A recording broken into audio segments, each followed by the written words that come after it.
नमस्कार, जय जिनेंद्र। मैं हूं संजय जैन। आप देख रहे हैं प्रवासी एकता न्यूज। हर समाज, हर खबर। देखिए आज की ताजा खबर। बॉलीवुड अदाकारा एवं पूर्व कांग्रेस लीडर उर्मिला मातोंडकर ने बांधा शिव बंधन। उर्मिला हुई शिव सैनिक। बॉलीवुड की अपने जमाने की मशहूर अदाकारा रही उर्मिला मातोंडकर ने महाराष्ट्र के मुख्यमंत्री उद्धव ठाकरे के नेतृत्व में महाआघाड़ी सरकार के कामकाज से प्रभावित हो शिवसेना में जाहिर पक्ष प्रवेश कल 1 दिसंबर को मातोश्री जाकर लिया। इस अवसर पर मातोश्री में खुद मुख्यमंत्री एवं शिवसेना प्रमुख उद्धव ठाकरे, श्रीमती रश्मिताई ठाकरे के अलावा आदित्य ठाकरे एवं कई गणमान्य लोग मौजूद थे। शिवसेना की परंपरा के अनुसार श्रीमती रश्मिताई ठाकरे ने उर्मिला के कलाई पर शिव बंधन बांधकर पार्टी प्रवेश करवाया। ज्ञात हो उर्मिला पिछले साल कांग्रेस पार्टी में भी प्रवेश कर चुकी थी और कांग्रेस पार्टी ने उर्मिला को 2019 लोकसभा चुनाव हेतु मुंबई से सांसद उम्मीदवार भी बनाया था। हालांकि भाजपा लहर एवं तत्कालीन भाजपा शिवसेना गठबंधन के चलते उर्मिला को हार का सामना करना पड़ा था, जिसके बाद उर्मिला ने कांग्रेस पार्टी से इस्तीफा दे दिया था। फिर लगभग 1 साल से अधिक समय से सक्रिय राजनीति से दूर रही उर्मिला ने एक बार फिर शिवसेना में प्रवेश करते हुए राजनीति में सक्रियता बढ़ा दी। शिवसेना भाजपा गठबंधन के टूटने के बाद से इस साल में उर्मिला मातोंडकर के पहले भी कई बड़े नेता पार्टी प्रवेश कर चुके हैं। कल के पार्टी प्रवेश के बाद उर्मिला ने एक प्रेस कॉन्फ्रेंस का आयोजन करते हुए मीडिया को संबोधित किया और महाराष्ट्र के उद्धव ठाकरे सरकार की जमकर तारीफ की। आगे वीडियो में देखिए उर्मिला की प्रेस कॉन्फ्रेंस के कुछ अंश। ब्यूरो रिपोर्ट, प्रवासी एकता न्यूज। शिवसेना ज्वाइन किया है, क्या कहना है? देखिए, मैं यही कहना चाहूँगी कि पहले तो जिस तरह से पिछले 10 महीनों में, 11 महीनों में, अभी पूरा 1 बरस हो गया है, बहुत ही कठिन समय में महाराष्ट्र के लिए बहुत कठिन समय रहा, क्योंकि आप भूल नहीं सकते कि मुंबई महाराष्ट्र में है, जो देश का एक आर्थिक, जिसको कहते हैं कैपिटल है, और ऐसी जगह है कि जहां पर दुनिया भर से और देश भर से लोग आते जाते रहते हैं। बहुत मुश्किल था कोविड जैसे समस्या से जूझना, और ऐसे समय में कोविड जैसे समस्या से ही नहीं बल्कि जो नैसर्गिक आपत्तियां आई हैं महाराष्ट्र प्रदेश पर, वो बहुत बड़े पैमाने पर आई है। कुछ ज़्यादा ही आपत्तियों से भरा हुआ ये वर्ष महाराष्ट्र के लिए रहा, महाराष्ट्र के किसानों के लिए भी रहा। एक बहुत ही ज़बरदस्त कामगिरी मुझे लगता है महाआघाड़ी सरकार ने की है, और उसमें बहुत बड़ा हाथ उद्धव जी का रहा है। और उद्धव जी एक सीएम के तौर पर उन्होंने इतनी बढ़िया तरह से महाराष्ट्र को संभाला है, अपने साथ लेकर चले हैं। जहाँ पे ज़रूरत होती है वहाँ पे वो अपनी स्ट्रेंथ दिखाते हैं, जहाँ पर ज़रूरत होती है वहाँ पे वो घर का जैसे कोई बड़ा सदस्य आकर हमसे और आपसे बात करता है, उस तरह लोगों को समझाते भी है। तो मुझे लगता है जिस तरह उन्होंने महाराष्ट्र को खूबसूरती से संभाला है, वो देखकर मैं बहुत प्रभावित हूँ, और इसलिए मैं चाहती हूँ कि ऐसे नेतृत्व में मैं ज़रूर काम करना चाहूँगी।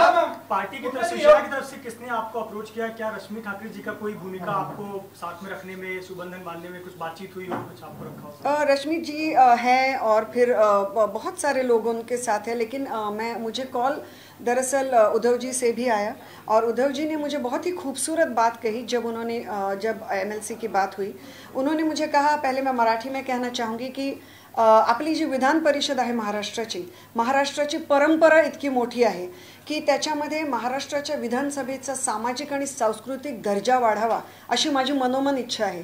कारण का ही जी परिषद, ह्या ज्या जागा आहेत, ही जी भवनं आहेत, त्याच्यात जायला लोकांना खूप मोठा प्रवास करावा लागतो।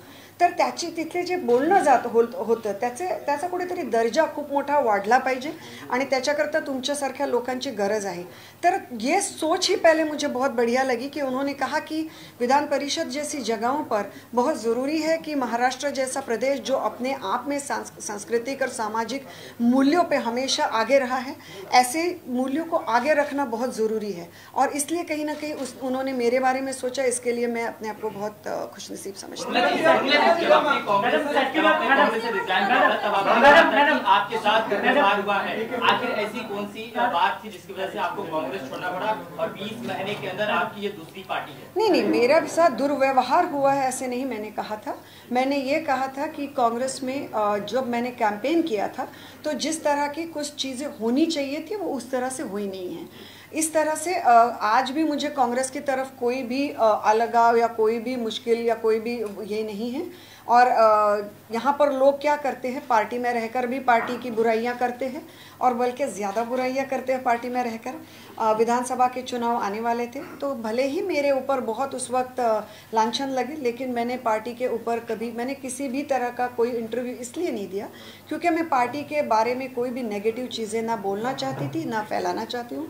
आज भी मुझे सोनिया जी और राहुल जी के बारे में रिस्पेक्ट है और महाराष्ट्र प्रदेश में कहूँ तो बाला साहेब थोरात जी जैसे बहुत ही एबल हमको वहाँ पे जो महाराष्ट्र प्रदेश में मराठी और हिंदी में कसरत थोड़ी मुश्किल हो जाती है, बहुत बेहतरीन लीडर है अपने आप में। सो अभी मुझे नहीं लगता ये सारी चीज़ें मायने रखती हैं क्योंकि एक बरस से ज़्यादा वक्त जब इंसान उस पर गुजारता है तो मतलब मुझे लगता है कि अपने आप में कोई वजह रही होंगी। आपकी विचारधारा एक समाजवादी या एक सेकुलर सोच रही है, पिछले चुनाव में आपके भाषण में हमने सुना, लेकिन बात जब शिवसेना की आती है तो एक हिंदुत्ववादी पार्टी की एक छवि है शिवसेना की, आप इस पार्टी में कैसे एडजस्ट करेंगे? मुझे ऐसे लगता है कि आप छवि जो भी हो और आप बातें जो भी करें, अंत में बेहतरी इसी में होती है जिसमें लोगों का भला होता है। तो मैं आप लोगों से पूछना चाहती हूँ कि जो एक बरस का आपने शासन देखा है महाराष्ट्र में, क्या आपको ऐसे नहीं लगता कि इस शासन में किसी भी तरह के लोगों को स्पेशल ट्रीटमेंट या किसी भी तरह के लोगों को कम ट्रीटमेंट, इस तरह का कोई दुर्व्यवहार महाराष्ट्र में हुआ है और ना ही वो आगे चलकर होगा? इसकी मुझे पूरी मुझे उसमें उम्मीद है, नहीं मुझे क्या कहते हैं उसको, I am sure about it. And मुझे लगता है आज के वक्त में वो ज़्यादा महत्वपूर्ण है। और मेरा जो हमेशा सोचना था वो लोगों के प्रति था। जब मैंने इंटरव्यूज़ भी इसके पहले किए और कुछ चीज़ों पर बोली, तब भी मैंने यही कहा कि मैं किसी के खिलाफ बातें नहीं कर रही हूँ, मैं महाराष्ट्र के लोगों के लिए बात कर रही हूँ। इसमें बहुत फ़र्क होता है, नेगेटिव वर्सेस पॉजिटिव आउटलुक रखने का फ़र्क होता है। और ये आउटलुक डेफिनेटली शिवसेना में, और अब सत्ता में आने के बाद किस तरह लोगों से बिहेव करते हैं, किस तरह से उन्हें प्रशासन देते हैं, बहुत मायने रखता है। और मुझे लगता है उसमें शिवसेना बहुत बड़े पैमाने पर खरी उतरी है लोगों के एक्सपेक्टेशंस पे। जब आपने कांग्रेस ज्वाइन किया था तो आप बहुत उम्मीद में थी, जब आपने कांग्रेस ज्वाइन किया था बहुत उम्मीद में थी, लेकिन आपने हाउस पॉलिटिक्स का जिक्र किया था, जिसके वजह से आपने कांग्रेस छोड़ दिया। आपको लगता है कि शिवसेना में वो समय नहीं आएगा कि नहीं, मुझे लगता है हाउस पैटी पॉलिटिक्स हो, हाउस पॉलिटिक्स हो और अन्य अगणित मुद्दे हो, हर एक पार्टी में होते हैं, हर एक पक्ष में होते हैं। मैं भी काफ़ी नई थी पॉलिटिक्स में, शायद मैं तैयार नहीं थी इस तरह की चीज़ों को डील करने में। मैं इसके लिए किसी के भी ऊपर, मुझे बहुत आसान है दूसरे लोगों के ऊपर लांछन लगाना, यहाँ बैठ के बड़ी बड़ी चीज़ें बोलना, लेकिन ऐसी कोई भी चीज़ें करने में मुझे कोई इंटरेस्ट ना तब था ना अभी है, क्योंकि मेरी राजनीति पहले तो दूसरों को नीचा दिखा के और दूसरों के बारे में गलत शलत बातें करके शुरू करने से शुरू नहीं होती। हाय सोहित, फाइनली मैम दो सवाल है। पहला सवाल ये है कि ये भी कहा जा रहा था कि क्या कांग्रेस की ओर से भी आपने कहा गया था क्या कि एमएलसी के टिकट की जो बात है, क्या कांग्रेस की ओर से भी आपको कहा गया था कि ऑफर दिया गया था पहली? और दूसरी जो अभी आपने कहा कि नेगेटिव और पॉजिटिव वाली बात जो कही आपने, तो अभी जैसे आप कह रहे हैं कि आपके ऊपर ट्रोल हो रहा है और आप शिवसेना भी उस समय ज्वाइन कर रहे हैं जब कहीं ना कहीं सेंटर वर्सेस स्टेट हो रहा है, वहां से भी बॉलीवुड के कई लोग कई सारी चीजें बोल रहे हैं, तो इसे आप किस तरह से देखती हैं दोनों चीजों में? पहले तो कांग्रेस से मुझे एमएलसी ऑफर हुई थी, ये बात मैं अपने मुंह से कभी नहीं बोलती आप लोगों को, क्योंकि मुझे गलत लगता है वो।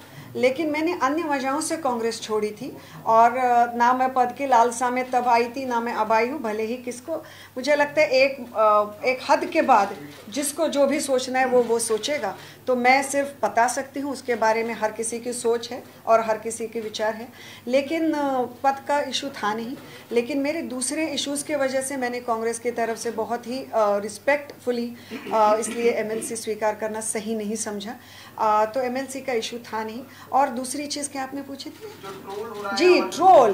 तो ट्रोल का क्या है कि जैसे मैंने कहा कि ट्रोल्स जो होते हैं, आपको मेरे बचपन में मेरे फादर मुझे कहा करते थे, अगर आपको कोई भी ना बोले कि आप गलत हो, आप ये हो वो हो, समझो आप गलत रास्ते पर चल रहे हो। तो मुझे इतने ट्रोल्स मिले हैं और आप मेरे साइड इस पेज पे जाकर देखिए, ना मैं किसी को ब्लॉक करती हूँ, ना मैं किसी को, और मैं तो चाहती हूँ कि अगर मुझसे कुछ गलती कल को अगर हो तो आप लोगों में से भी कुछ लोग आकर मुझे बताएं। लेकिन मेरा मानना ये है मेनली कि एक बहुत ही जहरीला सा जो एक एटमॉस्फेयर डेफिनेटली आज देश के पॉलिटिक्स में हो चुका है, कहीं ना कहीं से शुरुआत तो करनी चाहिए कि ये जहरीलापन हटाया जाए। और मुझे लगता है दूसरों को बताने से पहले मैं खुद से कोशिश करूंगी कि मैं ज़्यादा कम से कम, मैंने एक पूरा लोकसभा कैंपेन और बहुत बढ़िया कैंपेन, जहाँ पे मुझे नहीं लगता देश का कोई भी बड़ा हर एक बड़ा चैनल आया और उन्होंने कवर किया। और खुशी है मुझे इस बात की कि इस सारे चैनल कैंपेन के दौरान मैंने एक भी व्यक्ति पर कोई भी व्यक्तिगत टिप्पणी नहीं की, किसी पर भी कोई भी आलोचना और गलत चीज़ों के बारे में नहीं बोला। तो मैं यही चाहती हूँ। माहौल जहरीला हो गया है और खुद आप हिंदी फिल्म इंडस्ट्री से आती हैं और आपने ये भी जिक्र किया कि आप बच्चियों के लिए, महिलाओं के लिए कुछ करना चाहती हैं। इन महीनों में वो सुशांत सिंह राजपूत जिस तरह से उनकी आत्महत्या हुई और उसके बाद जो माहौल इंडस्ट्री में बना और ड्रग्स को लेकर जो अभी फिलहाल चल रहा है, गिरफ्तारियां हो रही हैं, आप बॉलीवुड इमेज जिस तरह से बनी है इस पूरे माहौल में, इस पूरे दौर में, इस पूरे पीरियड में, उसके लिए क्या कार्रवाई करना चाहेंगे और क्या आपकी तैयारी रहेगी, because you belong to the industry में? I think first of all definitely Bollywood people also need to do something for themselves. उनको भी ज़रूरत है कि वो अपने आप के लिए खड़े हो जाएं और उसके बाद हमारे जैसे लोग उनकी मदद भी कर सकते हैं। जो भी मैंने आज तक बॉलीवुड के लिए मैं खड़ी रही हूँ और हमेशा आगे भी रहूँगी।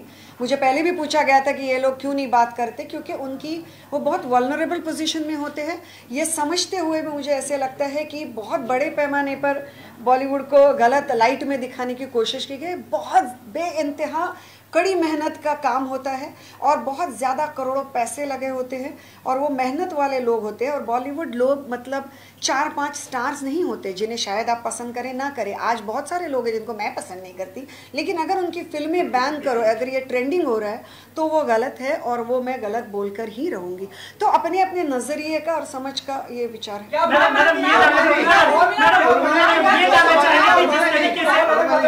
मैडम जिस तरीके से मैडम ये जानना चाहेंगे कि जिस तरीके से लव जिहाद पर पूरे देश में जो बातचीत चल रही है, कुछ राज्य कानून ला रहे हैं, आप एक हिंदुत्ववादी पार्टी में लव जिहाद पर आपके विचार क्या है? क्या ये महाराष्ट्र में इम्प्लीमेंट होने चाहिए? आज ही सारे सवाल पूछोगे क्या? कुछ तो आगे के लिए रखो। Yogi Adityanath is coming and he'll be meeting Bollywood personalities, and Bollywood is a place for interfaith marriages. Yours is one of the examples. He has been very vocal about love jihad. How do you see all of this, and do you think he's also said that Bollywood needs to be moved to Uttar Pradesh? He wants to make a big film industry there. How do you see both these topics? I have full faith and trust in all my lovely colleagues of the press that you should go and ask him all these questions. Don't you think so? और भी video को देखने के लिए channel को subscribe करें, bell icon को दबाएं, वीडियो को लाइक और शेयर जरूर करें। धन्यवाद।